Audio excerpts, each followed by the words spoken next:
Greetings, gamers! Welcome to part number 71 of my Let's Play Fire Emblem 10, Radiant Dawn, and in today's episode, moving on to part 4 of the Endgame, a very interesting part with a very interesting boss and very interesting enemies. In fact, what's interesting is that, in a way, this is basically the final boss, the main antagonist, the main reason behind all of the events of Path of Radiance and Radiant Dawn in its entirety. And it's basically like he is a Garneth to the Medius that is the final boss of this game. It is so very interesting how this works. They're getting stronger and stronger. Whose memories are those? I know him. Everyone, Ashira is ready. Just beyond those doors. That's where we'll find her. We made it, finally. You should know, Ashira may have changed since before her slumber. Order and chaos are meant to naturally balance each other out. If you take one away, balance is lost.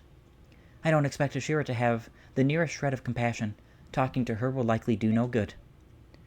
We don't have much choice. If talking won't work, we'll have to use force. Otherwise, this has all been for nothing.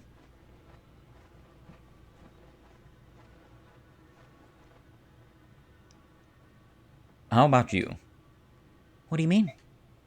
Are you completely chaotic? Are you out of balance? As far as I can tell, you don't seem to lean too far in either direction. Ashira and I see things a little differently. During my long sleep, I was wrapped in sweet, gentle music. Here on Golger? Yes, but more important than the song itself, I was never alone. There was always someone singing comfort to me.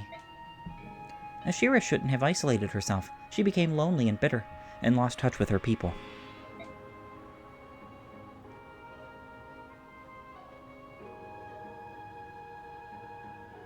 Hold on, this thing won't budge. What's wrong with it? Those doors cannot be opened. They have been sealed with powerful magic. Sephiran, you're all right. I'm so relieved to see you. I'm sorry to have been a cause for concern, Apostle. Forgive me. Sephiran, there's something I need to tell you. I'm not a true apostle. I didn't mean to abuse your trust. I've known that for some time, Zanaki. Don't forget that I was almost a father to you. It honestly doesn't make any difference to me whether or not you can hear the voice of the goddess. Sephiran, thank you for having always been there for me. Empress, shouldn't you tell him about General Zalgius? Yes, I suppose I should. Sephiran, Zalgius is dead. I know you put a lot of trust in him, but he was also closely allied to Dayan. I'm sure you've heard of Dayan's so-called Black Knight. Sephiran, the Black Knight was Zalgius. But that's probably not news to you, is it? After all, it was you he was taking orders from. What? Ike? What are you saying? A man like Zalgius could never serve conflicting interests, never. Everything he did for one master. Isn't that so, Sephiran? I think I understand. You wanted to monitor events within Dayan. You sent Zalgius as a spy. Precisely. I felt it important to observe King Ashnard carefully. That was my goal. At the time, it was relatively easy to get an outsider close to the king. Ashnard was famous for employing powerful men, with no regard for their background or social status. Obviously, he would have needed no convincing once he saw the blade work of General Zalgius. The Black Knight tried to take the medallion from my father and killed him. Tell me, Sephiran, whose plan was that, Ashnard's or yours? Calm down, Ike. Sephiran, would you please explain? Sir Ike, I'm afraid your father's death was an unfortunate result of Zalgius's own personal agenda. I did not order Sir Gawain killed. However, I must admit that I did ask him to seize the medallion and hand it over to King Ashnard. The goddess was to be freed, and all living creatures destroyed. Come again? You're insane. I couldn't be more sane, Sir Ike. Attend and learn. My aim has always been to wake Ashira so that she might pass judgment on all the people of the world. What I needed was a war that would spread all across the continent. How could I achieve this? My attention turned to the young Dayan prince. I could use the fiery Ashnard for my purposes. He was ambitious, a fierce warrior, and more than anything he had an earnest desire to change the world. When I allowed him to know of the goddess sealed inside the medallion, he became determined to set her free. We could use Huron Golger or a massive continent-spanning war to throw the world into chaos. Lord Sephiran, what are you saying? Are you saying you wanted this? You can't be serious. Sanaki, my long life has shown me that the people of this world deserve only destruction. The selfishness, the brutality, the disregard for others, the endlessly quarreling Legus and Bjork. We have been given many chances to correct our behavior and ourselves, and have squandered them all. The only remaining hope for a peaceful, orderly world is for Ashira to wipe us all out and begin again. To fulfill my ambition of destroying all beings, I had to use you. I had to betray you. This is some kind of monstrous joke. So you've been pulling the strings all along. Correct. Beyond just Empress Sanaki, you were trusted by a lot of people. Sephiran, I need to understand, did you really betray all of those people? I did. I don't get it. Why would you wake the goddess to pass judgment on us? Tell us why. How could you want that? It wouldn't make any difference if I told you. You would have to live a few centuries before you could understand. Years ago, my father went into hiding with the medallion. At the time, he got help from both you and Zelgius. Does this have anything to do with that? You seem to have sparked a distant memory of mine. Answer me. Why did you do this? I'm sorry, I can't tell you. At least, not in any way you would understand. Then I'll have to make you talk. This can't be happening. I won't fight you, Sephiran. I can't. Poor Sanaki. You'll have no choice but to fight. The doors leading to Ashira are sealed by my very own magic. Killing me is your only way through. Sephiran. So it was you. All those memories penetrating my mind were yours. Since we entered this place, I've seen what you've been thinking. Lehran, give it up. Goddess Yune, why do you insist on calling me that name? I discarded it so long ago. Yune, I've changed. Lehran is a thing of the past. All I want now is the end of all that is. Please don't stop me. Lehran.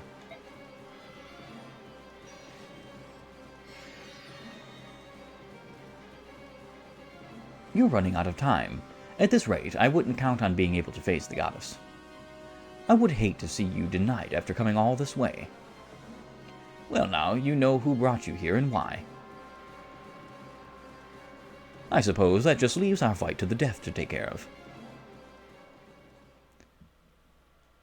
So, some things are shown in this that are pretty crazy. Sephiran is actually Lehran, which means he's a Huron, and he's well over 1,000 years old. I do want to say and believe that he is the oldest living Legus and the oldest living being, even older than good old Digensia, whom I defeated last chapter. Sephiran is an interesting boss. He is a Chancellor. Sephiran, Chancellor of Begnion, master of powerful light magic and staves. He wields the skill Corona. I love the name of that skill, it's funny. He comes with a very powerful light magic tome. Light magic of the highest order, used only by those favored by the Blanker. For Sephiran only, 15 crit, 15 weight. I hate this because it actually minuses his speed by 4. So he only actually has 32 speed. Not great. This means that a lot of Bjork can double him, and not just a few. If he had his speed at 40 and no penalties to his speed, I think he would be a much more formidable boss. But as you can see, he is basically a Bjork when it comes to his stats. He doesn't have a single stat over 40, and his HP only equals 50, though he has 35 defense, and he will always be on a cover tile that gives him 10 defense, so he'll have 45 defense and 15 avoid. He is not really all that great of an enemy to fight. So this magic is unlimited in its uses, but he has rewarp and the Rudol gem, which gives him that plus 10. So Sephiran will find himself warping to every single cover tile and center cover tile on this stage at some point or another, depending on how close you are to him. Zephyran is a very interesting boss. I actually love him a lot. So he has a double S rank in Light, Dark, and Staff. He does have Mantle, so he has the same effects of Fortune and Nihil and so on and so forth that good old Degencia had. He also comes with Corona, which is something that can negate your resistance entirely. With a humongous amount of crit, there are very few units in this game that can reasonably avoid the potential of him having crit on them. I love this. I love this. I actually wish he had even more crit. I wish the Crady Lad had 30 plus crit on it. 40, 50 crit. I don't care. And the reason why I say this is because make him more profound in his power. I want him to be more profound because he's not what I would call an effective endgame boss by himself, that is. Now, he is surrounded by spirits. There are 3 types of spirits. There is fire spirits, there is wind spirits, and there's thunder spirits. All of their stats are the same. So all fire spirits will be the same, all wind spirits will be the same, all thunder spirits will be the same. They all have 20 movement, 1-2 range magic. They all have, I believe, a varying amount of hit as well as might, with each and every spirit's fire tail or wind tail or thunder tail. Now, what's interesting about this is that these spirits are 100% infinite, at least as far as can be reasonably seen. So why this matters is because there's a few hidden abilities that these things have. They have the ability to heal. Now, they don't say this, but they have the ability to heal a certain amount to Zephyran and the upcoming boss of Part 5. And that's like a physic kind of thing. They can heal from a distance. They can also heal up close. I don't think the distance is that far, though. I think it's only like a couple of tiles. Doesn't matter. They can basically teleport and move pretty much anywhere. Now, they don't have pass, so they can't get past your units. So if you do have units in the back, they won't be bothered necessarily. Now, they do have an inbuilt guard ability. So whenever they are, even if there's just one around Zephyran, you cannot defeat Zephyran, because this guard skill is 100% proc rate, which means that they will take the hit for Zephyran at all times. This makes Zephyran actually way more powerful than he immediately appears to be, because that means you have to defeat 4 enemies at the minimum in order to KO Zephyran at the first. Now, I actually plan on KOing Zephyran in the first turn. And how I'm going to do this is obviously with Gulger, as well as a bunch of, well, I think it's going to have to be turn 2. I'm going to be putting my units here about, and then I'm going to KO him on turn 2, because Rayson is not capable of transforming on turn 1. Now, before I move on with anything particular of this chapter alone, I actually have 2 more units to talk about that are new and interesting. Folks that are definitely useful for even just the tides alone. The problem is that they're both difficult to use, especially Gareth, because Gareth has such little resistance, and all the rest of the enemies in this game have magic, and they will all double him. So Gareth here has a whopping 90% HP growth, 40% strength, 5% magic, 30% skill, 10% speed, 65% luck, 30% defense, and 25% resistance. So he has the potential to level up and have pretty decent stats, but as you can see, his max for speed is only 10, which means he'll have 20. He'll be doubled by everything regardless. What you really want is resistance. If you're going to use this man, save your talismans. I seriously mean it when I say save your talismans, because it's just necessary. Now, he comes with Blood Tide, which is awesome, useful on its own. He also comes with an S rank in Strike, so you don't have to necessarily worry about him having a lowly A rank in Strike.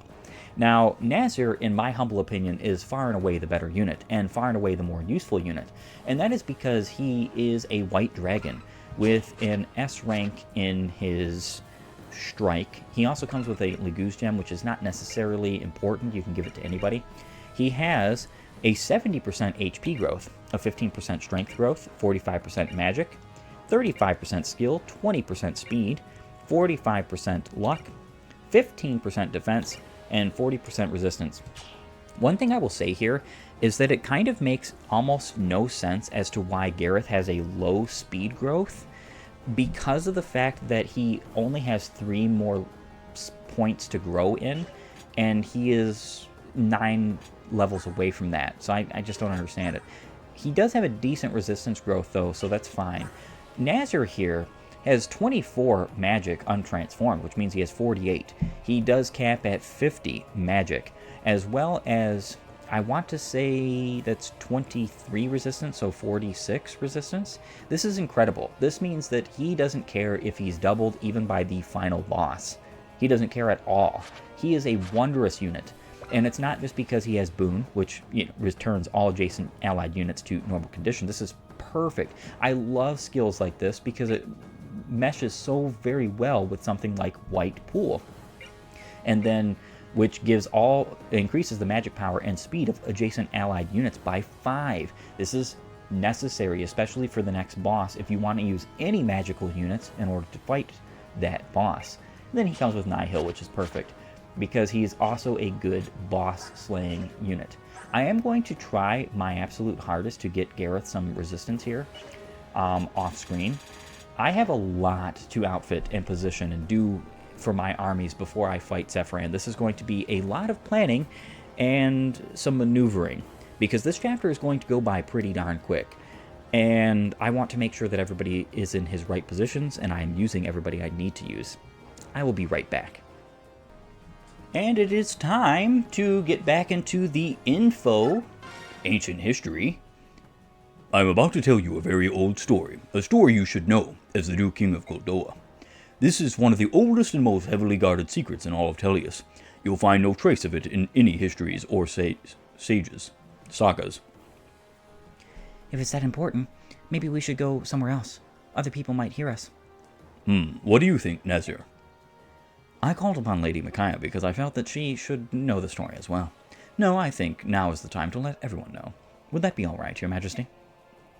There will be no secrets from now on. Tell us everything. As you wish, Your Majesty. In the dawn of this age, after the goddesses began their long slumber, the kingdom of Begnion was established. In those early days, Leguz and Bjork lived side by side in harmony and peace. Yes, that kingdom would become the Begnion Empire. The hero Eltina was chosen to be the kingdom's first queen. Lehran supported her as an advisor and as a husband. What? Despite their differences, Lehran and Eltina loved each other very deeply. The people accepted a marriage between a Leguz and a Bjork. That was what King Daginsia said. This was before the people thought of such differences. They saw only a queen and her husband. Very weird. A queen and her husband? Where's the king? At this time, King Daginsia also created his own kingdom, far from other Leguz tribes and Bjork nations. He believed that the dragon tribe was too powerful to interact equally with other tribes and peoples. The kingdom became Goldoa. Begnion had been established for 4 years when King Daginsia received news that Eltina had become pregnant. The news brought great joy. You see, the news was also quite surprising. There had been other unions between Bjork and Leguz, but until Eltina's pregnancy, no children had ever been conceived. Indeed, hers was the first child ever to be born of Bjork and Leguz. As close friends of both Eltina and Lehran, both King Daginsia and Soen rejoiced at the news. The child would be the first to carry the joint blood of both Leguz and Bjork. The king said that the baby would become a symbol of peace between the two peoples. But joy over the child's birth did not last. Soon after the child was born, Lehran lost all the powers of the Leguz. He could not transform any longer, nor could he sing Gulcher. It became apparent that the child of such a union neutralizes the Leguz parents' powers. To make matters worse, the child bears only the characteristics of a Bjork. Lehran felt he was no longer a true Leguz, and felt he could no longer act as a bridge between the Blankers and the people of Tellius. He lost hope, and also his mind, at least temporarily. He attempted suicide several times, which is an unthinkable taboo for anyone who has sworn to serve the goddesses. King Daginsia fell into despair. If people caught wind of this news, he believed it would create a deep rift between the two peoples. The king was especially concerned about the reaction from the Legus. They might interpret the birth as a herald of their eventual end. Some might even attempt to harm the child. I could see why they would herald that as their end, because if the child born from a Legus and Bjork bears nothing of a Legus, except for, longer life and whatever, nothing, and maybe a little bit unusual strength, but otherwise no actual Legus characteristics, can't transform and whatever, I would think this is a worthwhile fear. Now, Daginsia changing history kind of is unfortunate, because that means that he never allowed that history to play out as what it was and what it could have been. And the fact of the matter is that itself could have been what caused all the great evil that happened afterwards. In fact, it's very well evident that Daginsia, in all his mighty wisdom, was making a very foolish mistake in changing history. Lehran needed to hear the voice of the goddess then more than ever before. But he could no longer sing the Gulger of Release. Is that what happened? Just so. Lehran was forced to make a very difficult decision to protect the peace between Bjork and Legus. He decided to retreat into seclusion and consider the problem. Once he regained his sanity, he announced his decision. Lehran was forced to ask the unthinkable of his wife, his aides, and close friends. For the sake of Begnion, you must tell the people that I died in an accident. Tell them the birth was merely a false rumor. Lehran left the medallion to his tribe, moving to Goldoa under King Daginsia's protection. He simply disappeared from history after that. After Lehran had left and life returned to normal, Altina eventually welcomed a Bjork husband. She raised the child she'd had with Lehran as though it were an ordinary Bjork child, born of her new husband. Since then, marriages between Legus and Bjork have been forbidden. It became known as a crime against the goddess. Even so, the taboo was broken several times over the next few decades. Usually no child was conceived, but when there was, it was swiftly covered up. The parents soon learned what it meant to bear a child who possessed both Legus and Bjork blood. After they learned the consequences, none of those parents ever rejected the edict forbidding it. Yeah, I totally understand that. There are taboo and forbidden things and wrong things to do for a reason. Life is very much black and white, good and evil. There is no gray, and the people who think there is a gray are the people who have been lied to about there being a gray area in morality. It just doesn't exist. If there is no right and wrong and everything is gray, then everybody can do whatever he pleases. And I am now king, and you must all bow down to me. That's all that matters, isn't it? The child was raised to be by the Bjork parent and raised as a Bjork child. That should have been enough to hide everything. End of story. It was several generations later that the certain descendants began to manifest physical marks which indicated their ancestors' sins. Fortunately, this mark looked very similar to the marks on those protected by spirits. They could pass as students of the dark arts for at least a few years. Unfortunately, the branded lived much longer than Bjork. Most branded chose to hide, living outside of ordinary society, and they disappeared into the shadows of history. Rumors had already begun to spread across Begnion, however. The branded were shunned and cast out wherever they lived. Where the Legus held power, they persecuted the branded and executed them in honor killings. Interesting. That's horrible. It was King Daginsia's opinion that these were crimes that he had to carry on his conscience. From the beginning, he realized that he and the others in power had made a mistake. They understood that they should have revealed everything about Altina and Lehran's child. The people should have been told the truth. But since they'd kept the truth from everyone, the branded were marked as unclean, persecuted wherever they traveled. Here is the family tree for Lehran and Altina's bloodline. Only Daginsia knew the truth until now. Father, you've had to endure this burden alone for so long. It was the same in Lady Elmeda's case. When she lost her powers after giving birth to the Mad King's son, King Daginsia had no choice but to hide the truth from everyone. So he chose to hide Elmeda from everyone. Better to deny her existence than to be forced to explain long-hidden secrets. In the process, he'd lost someone even more dear to him, Prince Raijian. He deeply regretted his decision when he learned of the prince's death. The only choice left for King Daginsia was to remain stubbornly neutral in all wars on the continent. He hoped, in vain, to keep the goddess from waking up before the 1,000 years had elapsed. I'm such a fool. I had no idea what Father went through. All I did was deny what he fought for. Kurth. Your Majesty, you are the king now. You know that it is a sin to fight against the goddess, and yet you've chosen to move forward. King Daginsia left everything to you. You must succeed. Do not be afraid of what lies beyond. Forge ahead. I understand. I shall be true to my convictions. I have no more doubts. Nezir? Ike, I'm sorry about earlier. That's all right. I know that you were in a tight spot. Ah, the Bjork hero. We will follow King Kurthnaga from now on. If he wishes to fight alongside you, I shall assist. I see. Then you should receive a blessing of protection from the goddess Yune. We already have. We can fight Ashira now. You'd lend us all of your might? Of course. We swear upon the good name of the dragon tribe that we shall do our best. And that is the info. The only other thing that I did was all of the dragons, including Gareth, and Ina, and Nazir, and Kurthnaga, I gave them all ire, so that they all have that capacity now, which is awesome. This is going to be an interesting chapter. Like I said, it's going to be one in which I am only going to be playing 2 turns. I have to make sure that my units stay out of the range of Sephiran, because that's when he starts teleporting. So I will do just that. Aside from that little bit of information, it is time to save and fight. You know what? I actually think I need to reset. I will be right back. Alright, I am back, and with something very important. And that is that I need pure waters for all of my units that are physically minded, because it just makes a lot of sense to have pure waters for such units. And I'm going to be using them.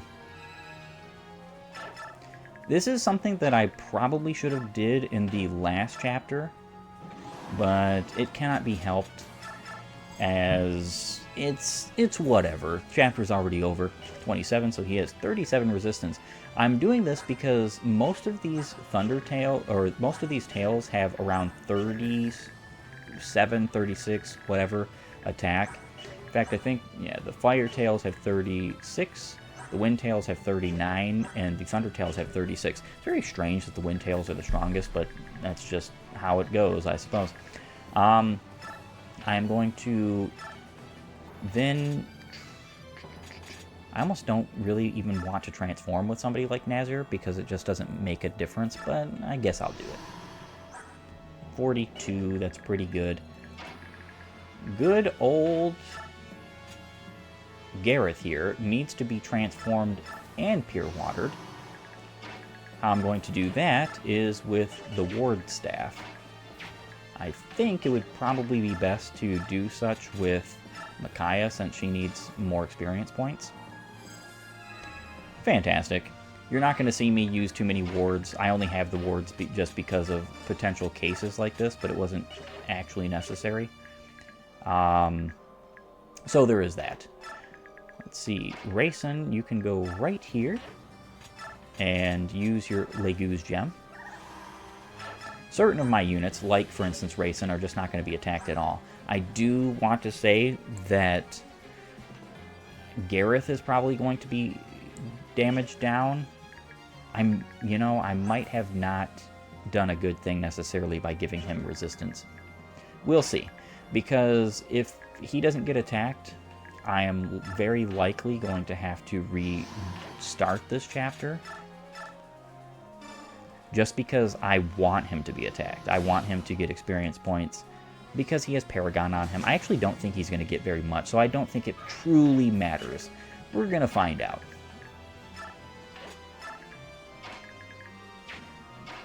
And then another ward tile somewhere for you.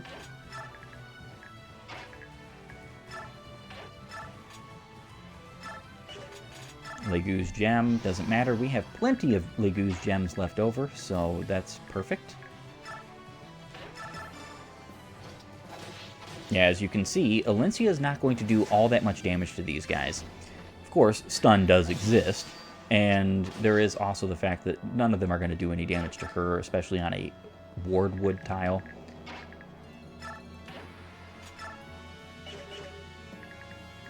You pretty much want everybody that you have to be on resistance-bearing tiles.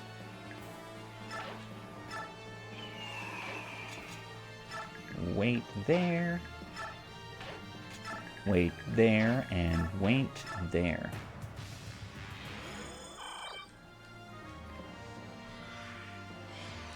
Yeah, the teleportation is kind of moot.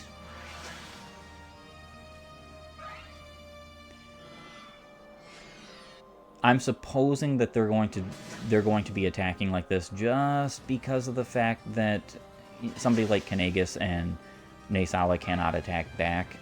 So yeah, my plans have been slightly dashed. It doesn't really matter, per se, because it's not like I'm going to be able to give them actual levels at this late stage of the game. So, oh well. I don't think Gareth would be attacked. Yeah, because there's even more one-range targets. This is one of the things about having, for instance, a bunch of Legu's units and one-range units. They're just not that great. Now what I could do is take him off of the ward tile, specifically. The Legus and Bjork have doomed each other with their mutual hatred. You have brought extinction on yourselves.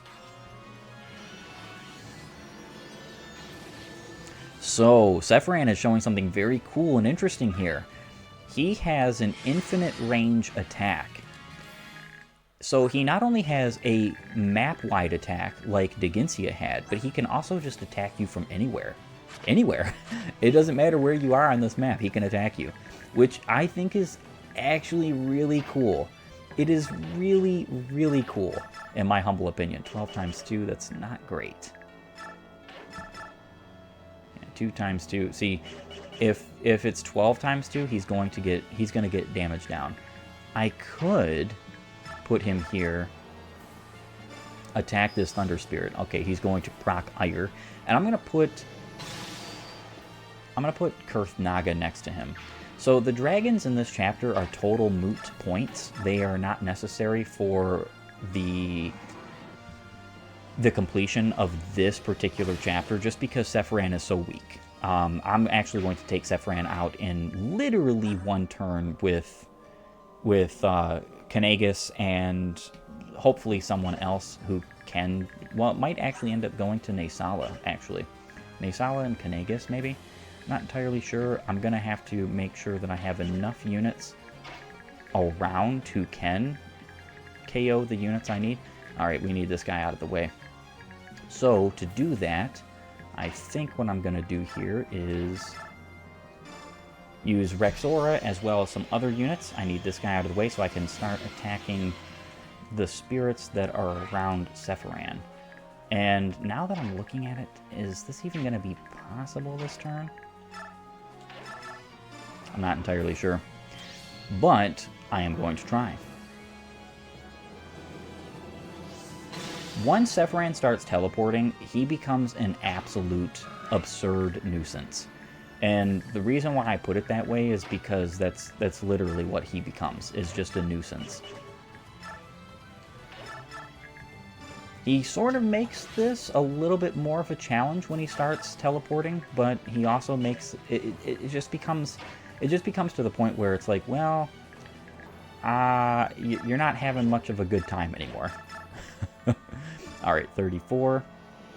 Nazir just does so much damage and takes pretty much nothing from all of the magically inclined units for the rest of this game. It's so awesome.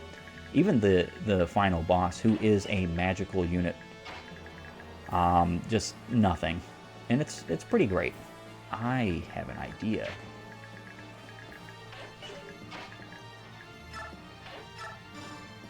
Shove. Shove. Can he reach? Not quite. But he can take out the spirit in front of Sephiran, which is perfect. It's what I want done.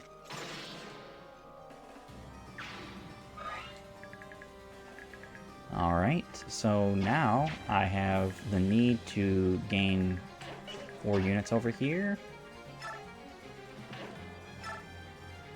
This is going to seem kind of like a waste because I need Tibarn to be elsewhere, but there's nothing I can do about this.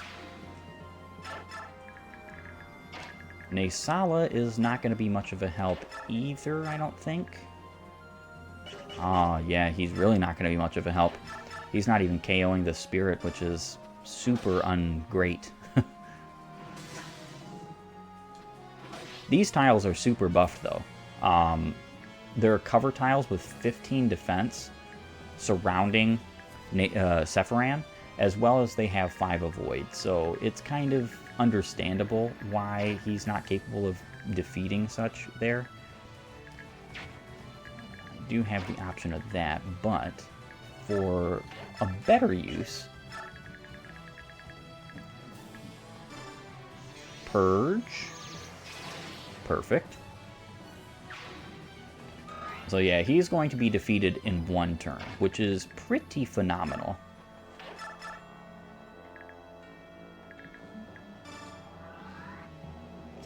Alright, Spirit, you are gone. Which is awesome. And then Kanagus can sit here. And how about I finish this off with a bit of Golger. And though I would love to complete this chapter right now, it is time. Yes, I'm going to leave you on a bit of a cliffhanger. It is time to end this episode. I want to thank you for joining me. If you like my content, please upvote and follow, or like and subscribe. And while you're at it, have a great and glorious day gaming.